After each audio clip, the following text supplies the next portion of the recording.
2009 juga nggak ada melanggar konstitusinya sih. Oke, saya lanjut ya, pelan-pelan. Monggo.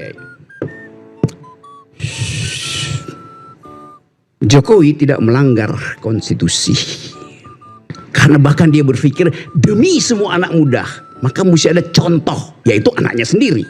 Oke. Padahal dia masih anak-anak, sampai sekarang masih anak-anak. Artinya Jokowi tidak melanggar undang-undang dasar, dia melanggar undang-undang perlindungan anak. Ini pertanyaan. Yes, man. Undang-undang perlindungan anak bagaimana, Mas Rocky? Ya. Beliau saja sudah masuk dalam ranah politik sebagai wali kota, ya. Dan dia diminta nih, ya oleh Pak Prabowo langsung apa yang dikatakan tadi, ya. Tidak ada dia menawarkan dirinya ataupun bapaknya menawarkan, ini loh anak saya, jadikan dia sebagai apa? Sebagai wakil presiden. Tidak. Beliau hanya mengatakan anak saya itu cocoknya, kalau paling mentoknya itu adalah gubernur Jawa Tengah.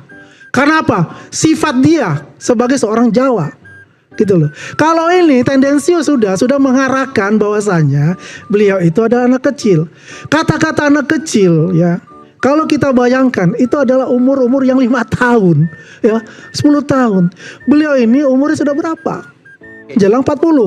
Artinya dan sudah melalui batas-batas dari kedewasaan itu. Dan politiknya dia sudah melalui itu sebagai apa? Sebagai kalau sebelum undang-undangnya diubah oleh Mahkamah Konstitusi, ya Gibran itu masih termasuk kategori yang nggak masuk umur. Iya. Iya makanya. Betul Bung Ray. Makanya kan Republik ini, anak-anak bangsa ini harus diajarin untuk tunduk pada konstitusi.